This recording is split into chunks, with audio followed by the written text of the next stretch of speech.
hope everyone's safe. Nandito po kami para hikayatin pa po kayo na maging matibay. Mas maging matatag po tayo and just stay positive po sa lahat po ng nangyayari ngayon. Mga mahal kong kababayan, lampasan po natin, pagtagumpayan po natin ang pagsubok na ito. Stay strong sa panahon po na to. Huwag tayong mawawalan ng pag-asa. At inihikayat din po namin kayo na sana makinig po tayo sa ating gobyerno. Sumunod muna tayo sa gobyerno dahil yun yung pinakamainam na paraan para hindi na lumagana pa yung virus. Let's all stay at home. Spend time with our loved ones, with our families. At higit po sa lahat, make sure to pray. Pray for everyone. Pray for everything that is going on right now. Especially our frontliners po who are sacrificing their lives to take care of everything. Higit sa lahat, patuloy tayong lumapit, magtiwala at manalangin sa ating Panginoong Diyos. At lagi tayong manalangin dahil yun po ang may pinaka-mainam na solusyon sa lahat po ng mga problema natin. God bless you and your family. Please stay strong and keep our faith. Tuloy po ang laban.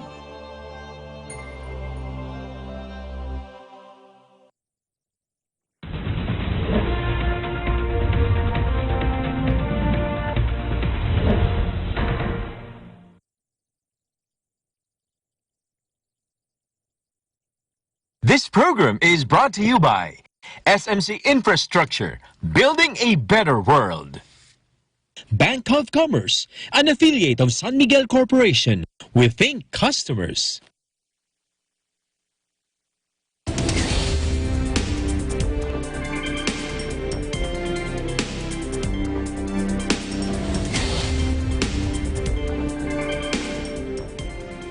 Hello, Malma Angeles. We're moving to the next stage of the pandemic. As the world resets to the new normal, we find ourselves seeking the balance between health and livelihood, constantly adjusting the boundaries between liberty and responsibility. Here are tonight's news.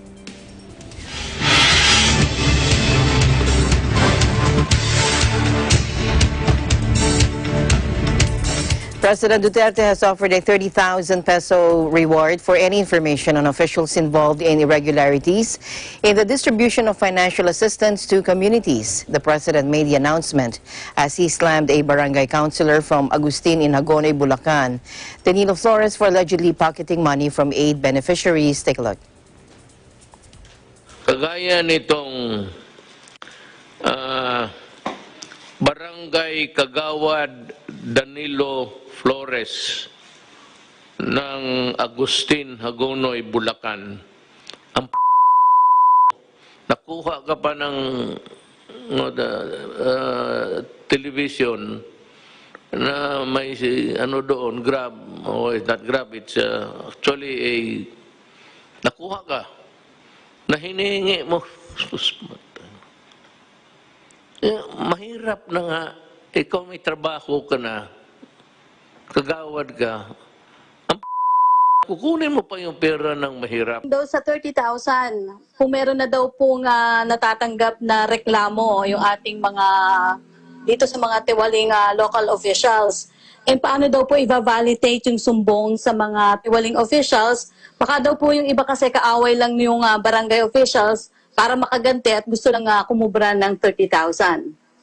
Well, kinukumpirma ko po na ako mismo sa telepono ko, napakadami ko nang nakuha. Ang sagot ko po, hindi sapat na magsabi o magparatang ng bintang. Kinakailangan po magbigay ng ebidensya, gaya ng ebidensya na ginamit dun sa barangay councilor ng Hagonoy, Bulacan. No? Meron siyang video recording nung pangyayari. No? So, kinakailangan po gumawa rin ng complaint affidavit. Kung ito po ay isang criminal complaint, isubmit po ang inyong complaint affidavit sa pinakamalapit na istasyon ng pulis o di naman kaya sa NBI. Kung administrative naman po ang reklamo, isumitin niyo po yan sa pinakamalapit na tanggapan ng DILG. At gaya ng sinabi ng Presidente, pwede niyo rin pong itawag sa 8888. Hindi po sapat na nagsusumbong naman, kinakailangan magsumiti po ng ebidensya dahil ang pabuya po ay doon sa mapapatunayang tama po ang paratang. Hindi lang po magpaparatang, kinakailangan patunayan.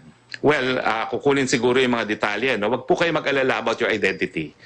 As much as possible, we will protect our identity, and if need be, kung talagang kakasuhan yung tao, makakapasok kayo sa witness protection program ng gobyerno. Pero pag-iingatan po namin yan, alam po natin na politics is always local, at dahil po dyan, bibigyan po ng careful attention yung inyong identity. Now, Flores has denied any wrongdoing. Under the Social Amelioration Program, 18 million poor families would get from 5,000 to 8,000 pesos in cash subsidy from the government for 2 months.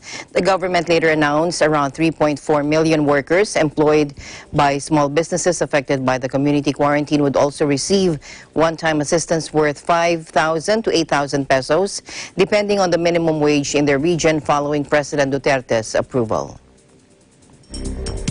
In Hong Kong, the country announced plans to ease major social distancing measures, including reopening schools, cinemas, bars, and beauty parlors, after the Chinese territory largely halted local transmission of the deadly coronavirus. Take a look. It's now time for us to relax some of the measures to some extent. But I must stress that the epidemic may flip-flop in a way, and then we need to remain vigilant continuously. Now, I would like to announce the new social distancing measures. For the 2 regulations that will expire at midnight on the 7th of May, that is Cap 5 to deal with businesses and premises, and Cap 599G on prohibiting group gathering.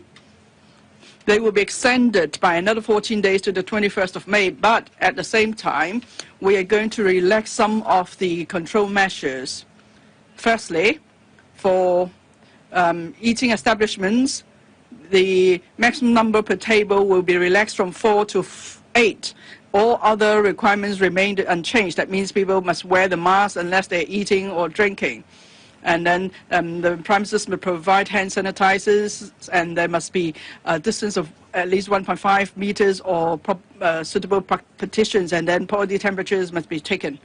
And then there are 7 types of business premises that have been ordered to close. They could now resume. That includes amusement game centers, fitness centers, playgrounds or entertainment venues, including and then public entertainment places, including cinemas, beauty parlor, clubhouses, massage. But for these premises, they must still observe certain requirements.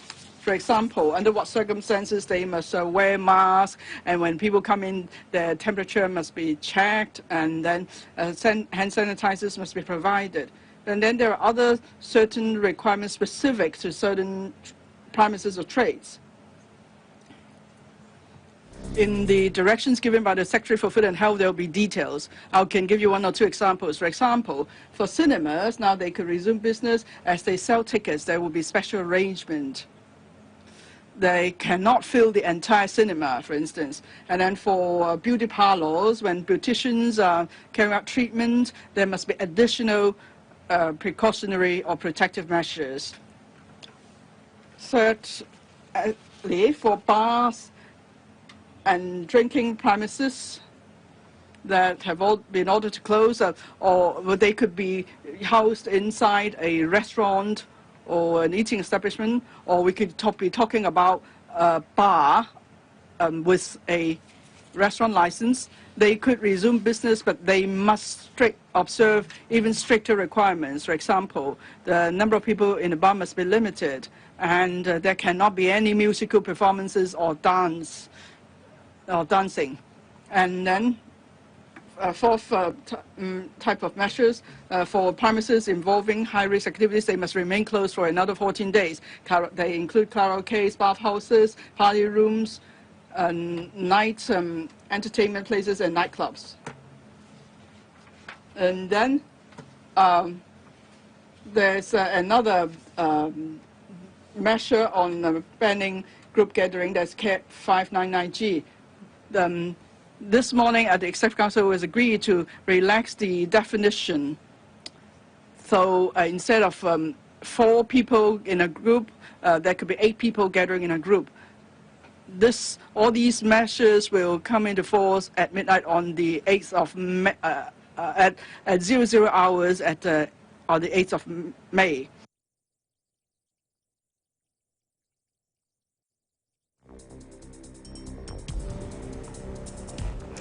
Meanwhile, Malaysia moves to phase 5 of the movement control order. Malaysians returned to their offices and there were vehicles on the roads as the strict coronavirus lockdown was eased in parts of the country. Dine-in is now permitted, but with social distancing measures in place.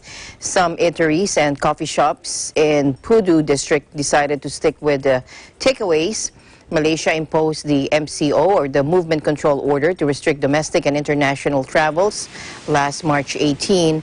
Prime Minister Muhyiddin Yassin announced last Friday that the government would ease some of those restrictions to allow the majority of the businesses to resume operations. Malaysia's outbreak has been small. It has recorded about 6,000 cases and 100 deaths. But the Prime Minister has said the curbs have so far cost the economy 63 billion ringgit, or 14.6 billion US dollars.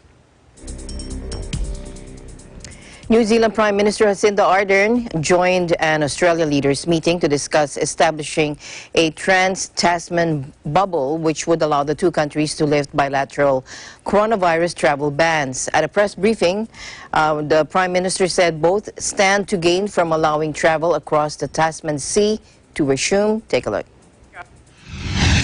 So my message remains the same for the remainder of the week. Stay home, stay to your bubble, maintain physical distancing, and let's double down this week to maintain this good run of numbers. I've just come from a meeting of the Australian National Cabinet, a gathering of Australia's state and federal leaders to discuss our experience with COVID-19 on both sides of the ditch, what we can learn from one another, and how we might be able to work together as we recover from this pandemic.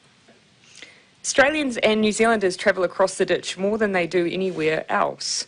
New Zealand is Australia's second largest source of tourists after China, with 1.2 million visitors last year, and 1.6 million Aussies visited us.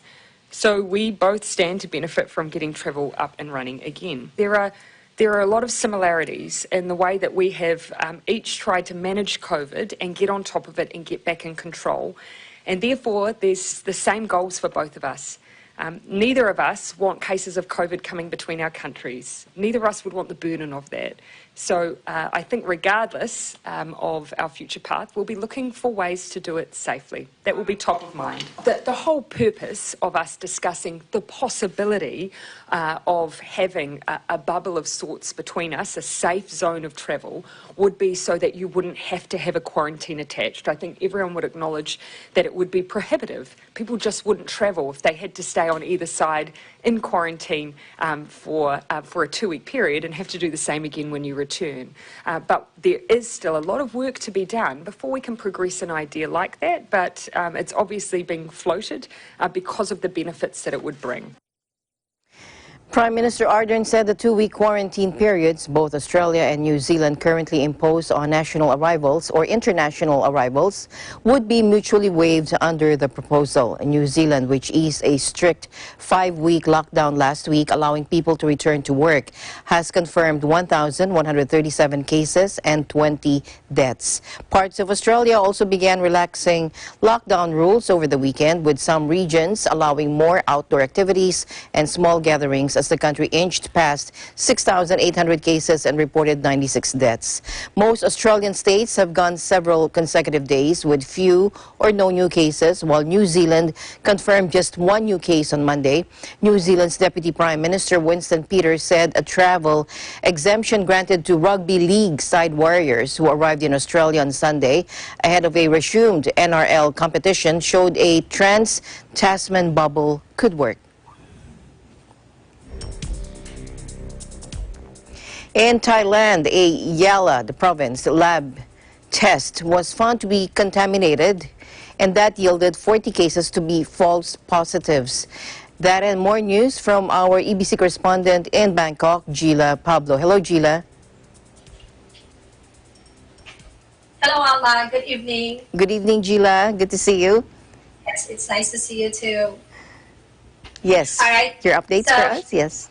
Yes, Alma, here's our update in regards of the false positives.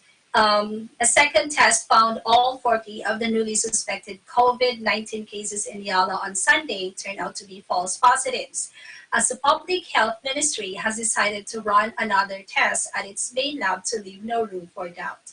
Alma CCSA spokesman Dr. Tawisil said on Monday the second test conducted by a lab at the Medical Science Center in Songkhla District came back negative in all 40 cases. But he said the result of those cases would not be confirmed until the third test is run, adding samples will be sent to the Department of Medical Sciences for testing. The sources said there are several factors potentially contributing to false positives, including the possibilities that the equipment had traced samples from old tests or had an unstable run. Alma, the Deputy Public Health Minister, said on Monday a team of investigators has been dispatched to Yala to find out what happened during the testing. He added it could be solution liquids, the interpretation of the test results, or even a machine error. Meanwhile, the CCSA on Monday reported 18 new COVID-19 cases, all of whom are illegal migrants detained in Songkhla district. It is reported that new cases are Rohingya people, including a 10-year-old child whose mother has not been infected with the virus. Alma, Monday was the first day since the outbreak that no cases had been reported among Thai citizens. And as of Monday, the confirmed case tally nationwide stood at 2,987. But as of today, Tuesday, this additional one, so a total of 2,988. And additional of 7 were discharged from the hospital. That's a total of 2,747. 187 remain in the hospital, and 0 deaths. That's a total of 54 deaths. And now let's move on to good news. Experts hail golden year for wildlife. The easing of coral bleaching and absence of tourists due to the COVID-19 pandemic is spurring hopes of restoring years of damage to marine ecosystems. According to the well-known marine scientist and also the deputy head of the Faculty of Fisheries in Kasetsart University, Alma surveys found that during recent years, the corals among the country's extensive coastline have shown signs of severe bleaching. However, this year, the problem has substantially improved, with only the corals in some areas displaying pale colors, which is curable early stage of bleaching. The marine scientist said in some years, the seawater temperature rose to 30.5 degrees Celsius. But this year, the temperature has not gone up, and as much partly because the rain has arrived earlier and cloudy skies help to lower the temperature of the seawater, and that's very conducive to the coral's health. Mr. Thon said he believed the absence of tourists from marine parks and reduced level of bleaching will contribute in a very significant way to the restoration of the country's marine resources. Meanwhile, Alma officials in Krabi said more rare marine animals has been sighted around the islands in recent weeks as the waters have been left undisturbed by people like the black-tip reef sharks. The Department of the National Parks, Wildlife and Plant Conservation has announced the parks will remain closed indefinitely. Back to you, Alma. All right. Thank you very much, Gila, for your updates, and we'll see you soon. Thank you, Gila. Thank you so much, Alma. This is Gila Pablo reporting live from Bangkok, Thailand. We live in interesting times. Tampa Bay residents head to Clearwater Beach to soak up the sun on Pinellas County's first day of reopening as Florida slowly starts lifting stay-at-home orders. Take a look.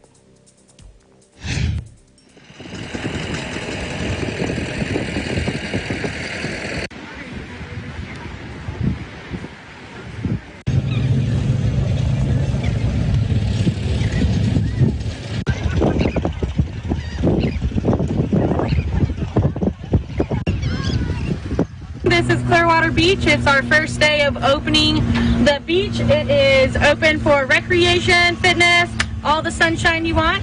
All you have to do is stay 6 feet apart from other groups here at the beach. If you rode in the same car together, you can stay together. If you're meeting up with friends, you can stay. You can go on the beach as long as you stay 6 feet apart.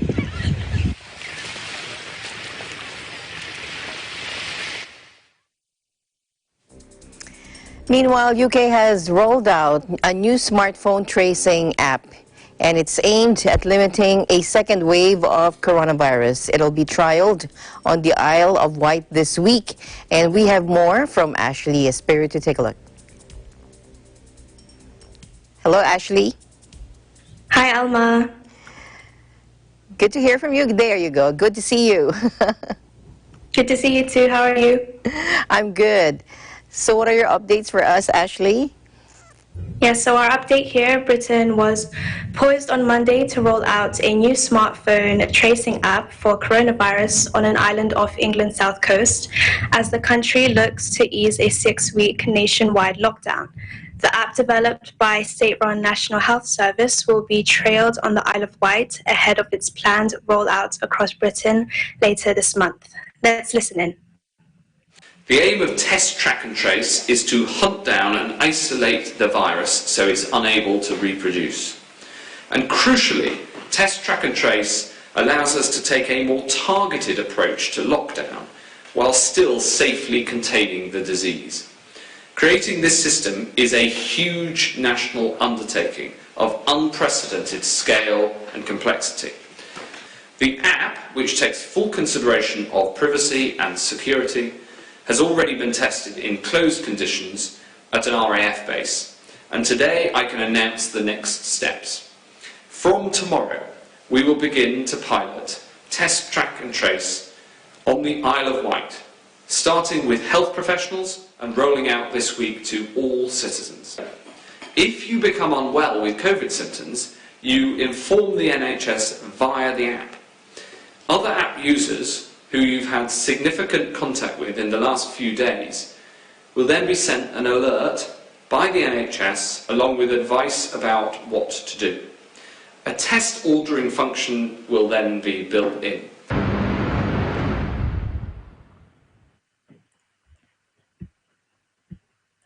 It is seen as a key part of Prime Minister Boris Johnson's plans to lift stay-at-home orders imposed in late March.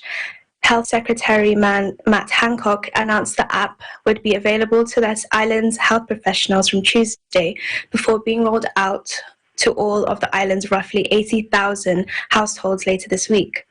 He said the app was part of the government's new Test, Track and Trace strategy that aimed to hunt down and isolate the virus so it's unable to reproduce. This does not mean the end of social distancing on the Isle of Wight or anywhere else for that matter, Hancock added at the Daily Downing Street briefing. Britain is one of the worst hit countries in the COVID-19 pandemic, announcing another 288 deaths on Monday to take the death toll to 28,734, the third highest globally amongst, and almost on a par with second-place Italy. Johnson said last week the country was past the peak of the outbreak, but not yet ready to move out of the lockdown. The measures, which are assessed at 3-week intervals, are set for review on Thursday, but the British leader is not expected to set out his proposals for their easing until Sunday, according to media reports. In the meantime, officials will assess how well the smartphone app performs on the Isle of Wight. The island is seen as an ideal place for the trial because it has no direct links to mainland Britain and has a relatively low number of confirmed virus cases. The app will be deployed alongside a newly recruited team of contact tracers who will eventually number 18,000 nationwide to help track down people identified by the tool as at risk of having become infected. But Scottish First Minister Nicola Sturgeon warned it was not a quick fix and that the number of people being infected was still too high to make any meaningful change to the social distancing regime. It is very likely on Thursday I will be asking you to stick with lockdown for longer, she said. Britons are currently being told to stay at home unless they need to work, buy essentials or take daily exercise, but they must stay at least 2 meters away from people. New government guidance on how to maintain social distancing in workplaces suggests British office workers will be encouraged to stay at home for months to avoid overwhelming the transport system, according to BBC and the Financial Times. The guidance urges employers to stagger shifts and stop people from sharing desks or stationery. Workers who deal with customers who must also be protected by plastic screens. No data for reopening schools has yet been decided, a spokesman for Johnson told reporters.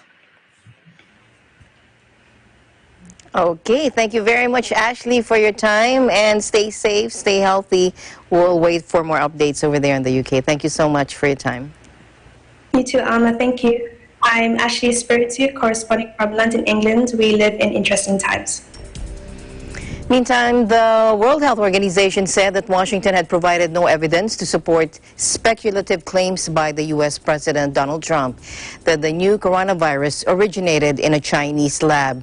Scientists believe the killer virus jumped from animals to humans, emerging in China late last year, possibly from a market in Wuhan selling exotic animals. For meat, let's listen in.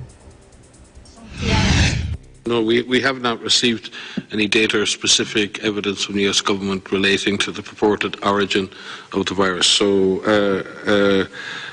from our perspective, this remains speculative, but like any evidence-based organisation, we would be very willing to receive any information that purports to the origin of the virus, because, as Maria said, the origin of the virus is a very important piece of public health information for future control. So if that data and evidence is available, then it will be for the United States government to decide whether and when it can be shared. Dr. Tedros. What's really important is for us to understand the zoonotic source, what we call the animal source. This is a coronavirus, and coronaviruses circulate in bats. And so there's an ancestral link to bats, and that is something that we know based on the genetic sequences of this virus and other coronaviruses that circulate globally. So we know that bats are an ancestral link. What we really need to understand is the intermediate host, the animal that was infected by bats and that infected people in some of these in the earliest cases. And that's a very important piece to understand from a public health perspective so that we could prevent that from happening again. As countries open up their economies and open up their societies, and as they look at different gatherings, be they religious or social gatherings that occur, they've got to calibrate the risks associated with those gatherings, which are based on how much virus is circulating in the area, so what is the absolute risk of exposure, and then what are the increased risks of being exposed in an environment where there are a number of people who cannot maintain physical distance or potentially maintain hygiene or other measures. To country like Italy to integrate manual and contact tracing and case finding is not about surveillance or interrupting people's lives. It's about trying to identify those individuals who are sick and in trying to ensure that those sick individuals are tested and cared for, and that anyone who is in contact with them is monitored and then subsequently tested and cared for if needed. In doing that, we reduce their role in spreading the disease to others. Next question is from Joan from... The global death toll from the coronavirus pandemic topped 250,000 on Tuesday, with the U.S. government predicting a further surge in fatalities as an international vaccine drive also garnered $8 billion in pledges. Meanwhile, the dire forecast from the U.S. came as much of the Western world emerged from weeks of lockdown with hopes that the disease may have peaked in Europe, where deaths in the worst affected countries have dropped after nearly 2 months of confinement. But the global progress did little to cool a war of words between the U.S. and China over responsibility for the pandemic, a feud that has been fueled by U.S. claims the virus originated in a Chinese lab, a theory that the World Health Organization, we just heard, labeled speculative. An AFP tally of official figures showed Europe is the hardest hit continent with around 145,000 fatalities. The U.S. has recorded close to 68,700. Together, they account for more than 85% of global deaths. And since the disease first surfaced in China late last year, the number of confirmed cases has reached almost 3.6 million. The grim figures were compounded Monday by an internal government estimate in Washington that forecast the daily COVID-19 infection rate in the U.S. could surge more than 8-fold to 200,000 per day by June 1st, and the death toll could rise to 3,000. The coronavirus cases in Russia have risen, but the mortality rate had slowed down. Here's joining us live from Moscow is Rodora Peroche. Hello, Dang. Hi, Alma. Good evening. Good evening. How are you doing? We're good. Surviving. Very good. All right, what are your updates for us? Excited to hear from you. Yeah, okay. Today's update. On the morning of May 5, Russian officials announced that the country recorded 10,102 new coronavirus infections, bringing the nation's total number of confirmed COVID-19 cases to 155,370 patients.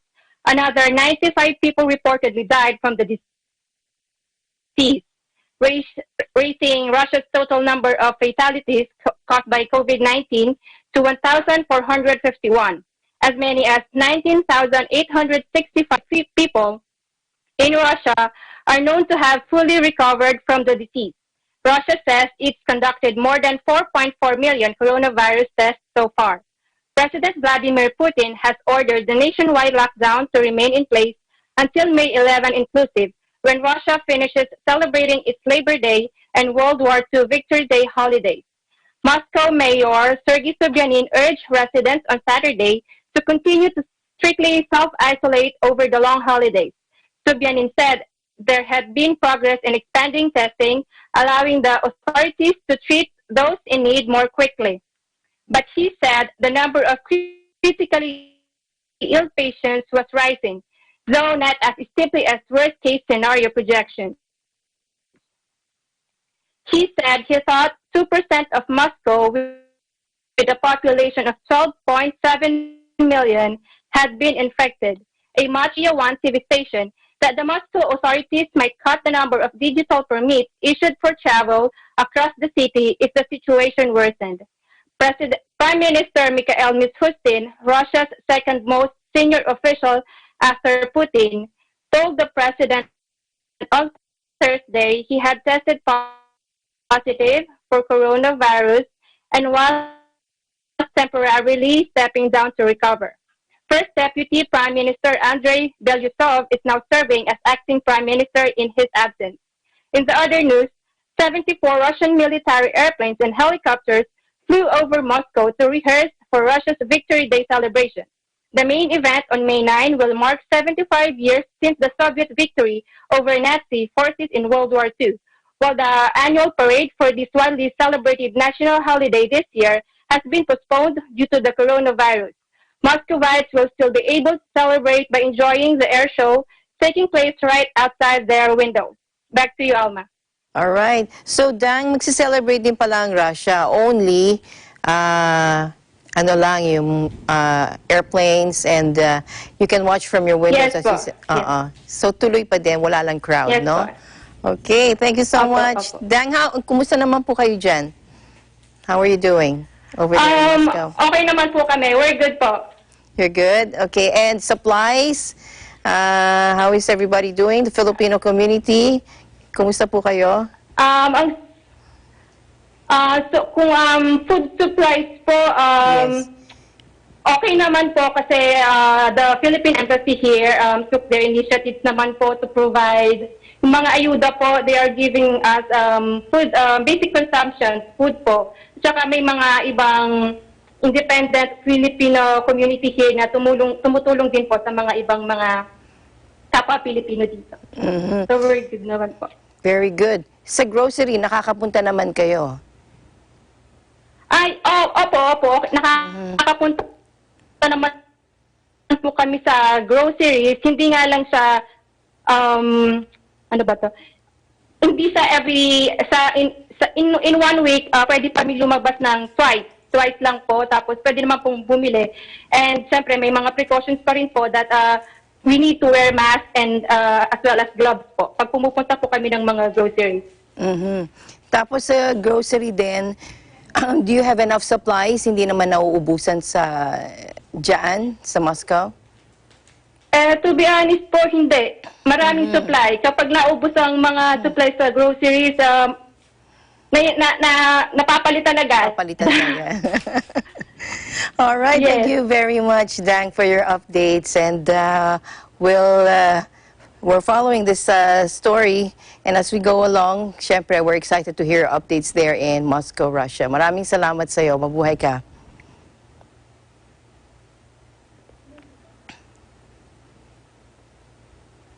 Okay. Dang Perocho reporting from Moscow, Russia. Some retailers in California, including bookstores, flower shops, and clothing stores, will be allowed to reopen for business at the end of the week. That is according to the state's governor. Now, Governor Gavin Newsom said, however, that, quote, make no mistake, this virus isn't gone. It's still dangerous and poses a significant public health risk. Now, his announcement came following protests across the state last week to demand the lifting of restrictions that have kept the majority of Californians at home and crippled the state's economy, one of the largest in the world. Under the second phase of the reopening process outlined by the governor, some retail stores can open on Friday for pickup only, while manufacturing and logistics businesses will also be able to get back to work. Governor Newsom said other sectors that fall into this second phase, such as offices and dine-in restaurants, will open at a later date. The Democratic governor said that some counties can move quickly through stage 2, but they must first prove that they meet the state's readiness criteria for hospital beds, testing kits, and contact tracing. And millions of school children returned to class after Vietnam reported its 17th straight day without domestically transmitted coronavirus infections. The decision to reopen schools came after the country eased social distancing measures at the end of April.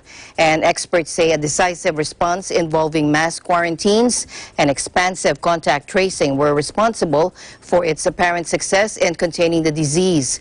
Meanwhile, South Korean students will also return to school from next week after the country saw a significant drop in new cases in recent days. And Japan's Prime Minister Abe Shinzo extended a state of emergency until the end of May, warning it was too soon to begin relaxing restrictions. But the Prime Minister said a review of the situation would be conducted in about 2 weeks, and the measures could be lifted before the end of the month if new infections slow sufficiently. And he also implied that there would be no further extension of the emergency, saying May would be the month when the country presses towards the exit. Eagle News will be right back.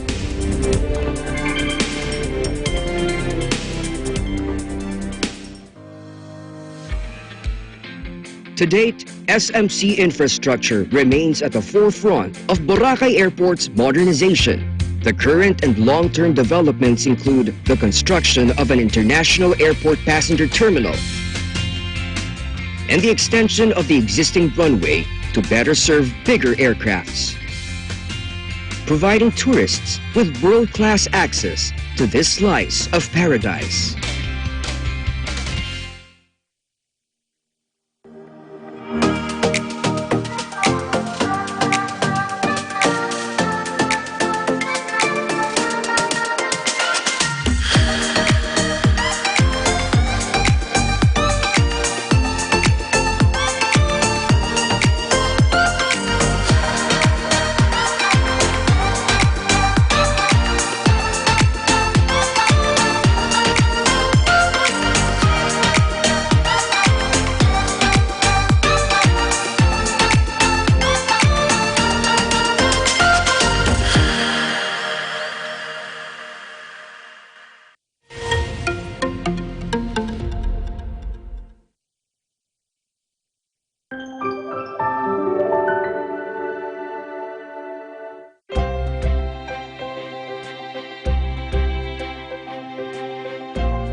Ein sonniger Tag heute hier in Berlin vor dem Bundestag.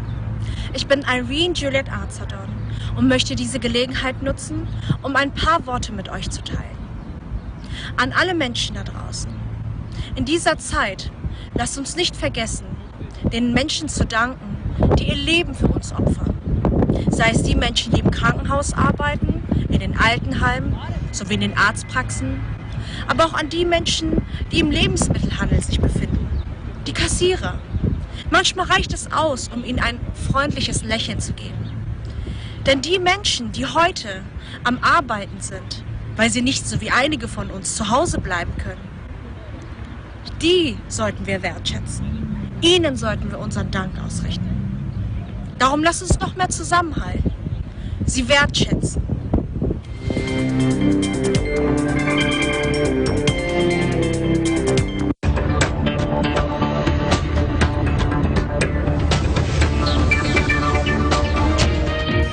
In oil news, Total said its quarterly profit fell by 99% because of dropping oil prices and announced it would slash investments in response to ongoing turmoil in the crude markets. The French oil major reported a net profit of $34 million for the first quarter against $3.1 billion a year earlier. Oil prices suffered a sharp drop in the first quarter due to overproduction and a price war between Saudi Arabia and Russia, falling to $50.1 from $63.1 a year earlier. The sharp fall in oil and gas prices depressed Total's cash flow from operations by nearly two-thirds. Now, since the end of March, oil has been hit further by a collapse in demand due to the economic impact of the coronavirus, even going negative at one point last month when sellers had to pay buyers to take oil off their hands. Now, CEO Patrick Puyan said in a statement, quote, "The group is facing exceptional circumstances, the COVID-19 health crisis, which is affecting the world economy and creating major uncertainties, and the oil market crisis with a sharp drop in oil prices since March." Also on Thursday, Spanish oil group Repsol reported a deep loss for the first quarter, citing similar factors as its French peer for the downturn. Repsol's net loss came to 487 million euros compared to analysts' forecast of a profit of 328 million and the 608 million net profit it made a year earlier. Meanwhile, Australia's economy is losing 4 billion Australian dollars or 2.5 billion US dollars every week. Its virus shutdown continues, with GDP forecast to plunge 10% in the June quarter, according to figures announced at a press conference. Prime Minister Scott Morrison said his government was under no illusion about the cost of battling this coronavirus. Meanwhile, the Prime Minister also said the most likely origin of the virus was a wet market rather than a Wuhan laboratory. Take a look. But as long as these restrictions are in place, they are costing our economy some $4 billion a week. And today at National Cabinet, we had the opportunity to go into the Treasury work that has been supporting those figures that the Treasurer was talking about today. And I can assure you that the National Cabinet and certainly the Commonwealth Government is under no illusion about the ongoing costs of these measures. We can't rule out any of these arrangements, that's what I said the other day, but the most likely has been in a wildlife wet market, and that wildlife wet market is an important definition of what we're talking about here. There are wet markets and there are wildlife wet markets. They're two different types of things. That is the most likely outcome. But what's really important is that we have a proper review, an independent review, which looks into the sources of these things in a transparent way so we can learn the lessons to ensure that were there to be a virus of pandemic potential that would originate anywhere else in the world, we can learn the lessons from that. And that's what Australia is focused on. And I've written to all the G20 leaders to that end. Lani.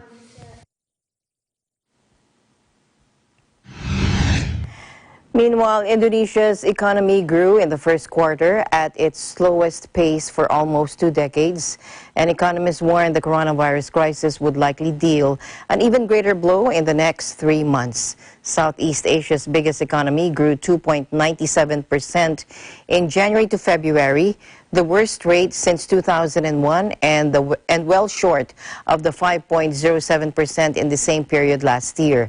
It also missed forecasts of 4% expansion, while marking a contraction of 2.41% from the previous quarter. In neighboring Malaysia, the central bank slashed interest rates by 50 basis points to 2%, their lowest level since the global financial crisis.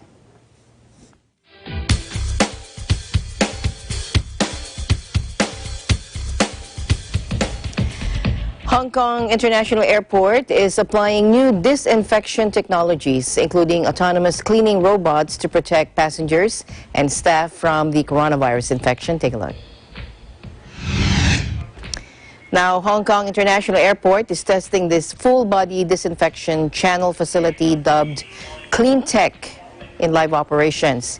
It's a fully enclosed facility that offers complete disinfection and sanitizing procedures to users within 40 seconds. The antimicrobial coating in the interior surface of the channel kills bacteria and viruses on human bodies. It also uses sanitizing spray for instant disinfection.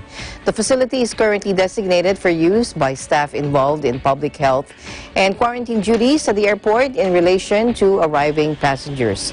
Furthermore, it's conducting a pilot test of applying antimicrobial coating at all passenger facilities in a bid to prevent contamination. Hong Kong International Airport said it will consider implementing it as a long-term disinfection measure after the completion of the trial in May. It has also deployed autonomous cleaning robots equipped with ultraviolet light sterilizer and air sterilizer. Now, these robots emitting ultraviolet lighting have reportedly been used in hospitals as well to kill microbes. Now, these robots operate round the clock in public toilets and key operating areas in the terminal building. It can also sterilize up to 99.99% of bacteria, including both air and object surfaces, in just 10 minutes. The airport is also using 5 Whiz robots, which are self-driving vacuum sweepers that clean floors at the airport's terminals.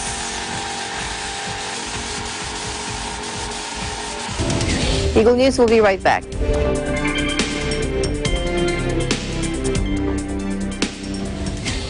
Bank of Commerce. What we are is personal banking, where we understand that every deposit is your hard-earned money. Every loan is for good reason. Every service aids in your convenience. Every business of ours is meant to grow yours. We hear you, feel you, and we act on your every banking need. Bank of Commerce, an affiliate of San Miguel Corporation.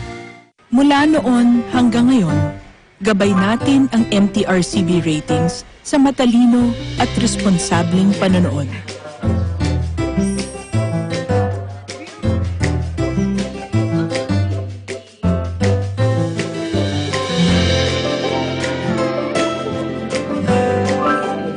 Sa tamang pagsunod sa MTRCB ratings, ginagawa nating ligtas at makabuluhan ang panonood ng bawat miyembro ng pamilyang Pilipino.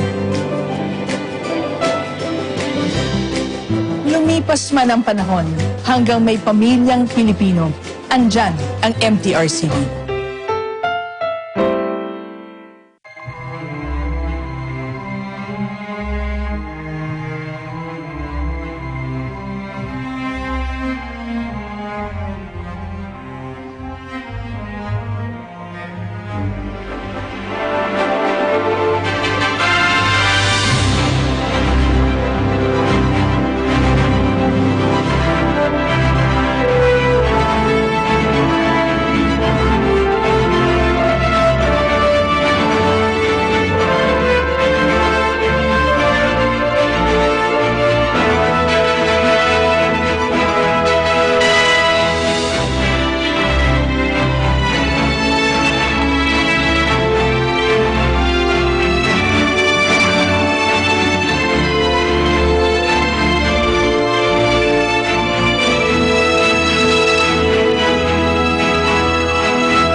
South Korea's professional sport returned to action after the coronavirus shutdown, with the opening of a new baseball season Tuesday, while football and golf will soon follow suit in a ray of hope for suspended competitions worldwide. Take a look. Friday will see the delayed start of football's K-League, and next week some of golf's leading women players will tee up in a domestic tournament as South Korea becomes a rare hotspot for live sport. Fans were not allowed in when any of Tuesday's 5 opening Korean baseball organization matches saw the first pitches thrown, a marked contrast from the packed stadiums of previous years when fans sang and cheered relentlessly no matter the score. Instead, banners with photos of masked fans stretch across the empty bleachers at the Incheon-based SK Wyverns Club's Moonhack Baseball Stadium. Banners carrying messages for victory were also put up at the LG Twins Club's Jamsil Derby in Seoul, saying, "Even if we are apart, we are twins." At the stadium, strict health checks and hygiene measures were enforced. Players must have their temperature checked twice before games, with face masks to be worn in all areas except the playing field and the dugouts, according to the KBO. Players have also been asked not to shake hands or exchange high fives, while spitting is prohibited, putting a new complexion on what is South Korea's most popular spectator sport. ESPN announced it will show 6 KBO League games per week to fans pinning for live baseball in the U.S., while broadcasters in 10 foreign territories have snapped up rights to air K-League matches. South Korea endured one of the worst early outbreaks of the disease outside China, prompting professional sports to suspend or delay their seasons. But the country appears to have brought its outbreak under control thanks to an extensive trace, test, and treat program. And finally, in our news, save for an absence of gulping crowds, life for the penguins of Hong Kong's Ocean Park has been much the same during the coronavirus pandemic, but their carers have worked long shifts to keep the monochrome troop healthy. Take a look.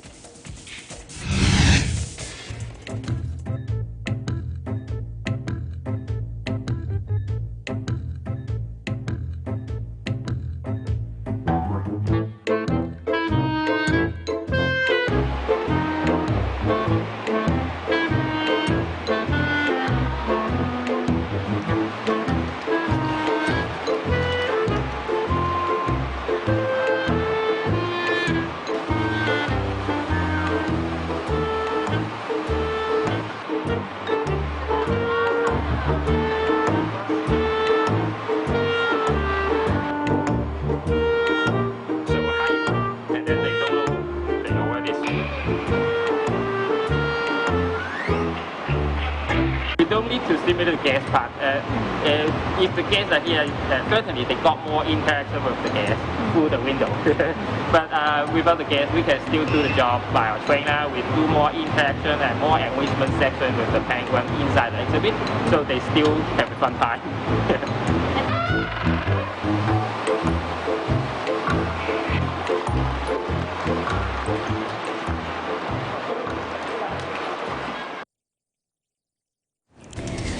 And before we close, we leave you with a word of hope. At the end of the day, there remains so much more to be grateful for. See you again tomorrow evening. Good night. I'm Alma Angeles. We live in interesting times.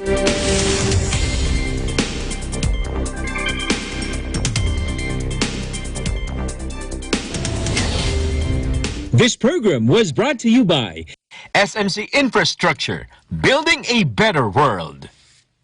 Bank of Commerce, an affiliate of San Miguel Corporation. We think customers.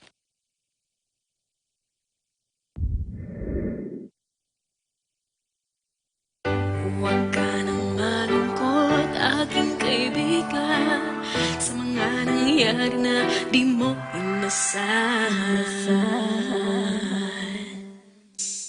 Panahon ay nagdaraan,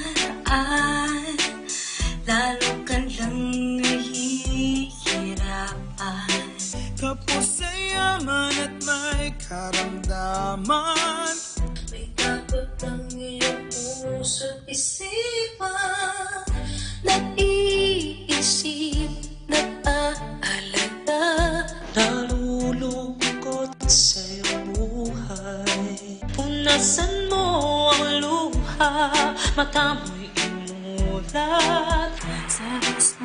lapit ang lahat. Kumapit ka lang, tumawag ka lang. Pumanatag ka na, huwag ka nang matakot. Kumapit ka lang, tumawag ka lang. Hindi ka niya pababayaan. Wala na bang kapayapaan? Mga problemang walang kasagutan. Puro na lang magkaguluhan. Parang wala nang katahimikan. Bakit hindi mo sabihin? At ikaw ay dumalagi. Ipikit ang iyong mata, ipanalangin mo na. Kita ng langit ang iyong pagdurusa. Kumapit ka lang, tumawag ka na. Pumanatag ka na, huwag ka nang matakot. Kumapit ka lang, tumawag ka lang. Hindi ka niya pababayaan. May kagutuman, may karamdaman, may kahirapan, lahat ay pagsubok. Nagtitiis sa bigat ng pasanin. Minsan parang di na makaya. Huwag na huwag kang panghihinaan ng loob. Ibuhos mo, sige, iiyak mo lang. Huwag kang magkanilangan sa kanya. Hinihintay ka lang niya. Kamusta ka? Kinakamusta lang naman kita. Nais ko lang na malaman kung kamusta ka na ba. Dito sa mundong kahirap tumayo na mag-isa. Yung babangon ka pa lang may parating agad bigla na bagong problema haharapin sa araw-araw. Isipin may bukas pa di yung mundo na ay gugunaw. Kakapit ka lang naman at iyong tatandaan na may Diyos kang kasabay na tumawid at lagpasan. Kaya Kumapit ka lang, tumawag ka lang. Pumanatag ka na, huwag ka nang matakot. Kumapit ka lang, tumawag ka lang. Hindi ka niya pababayaan. Mata sa langit, papawiin ng luha. Di magtatagal, ang lahat ng ito'y mapapala. Kumapit ka lang, tumawag ka lang.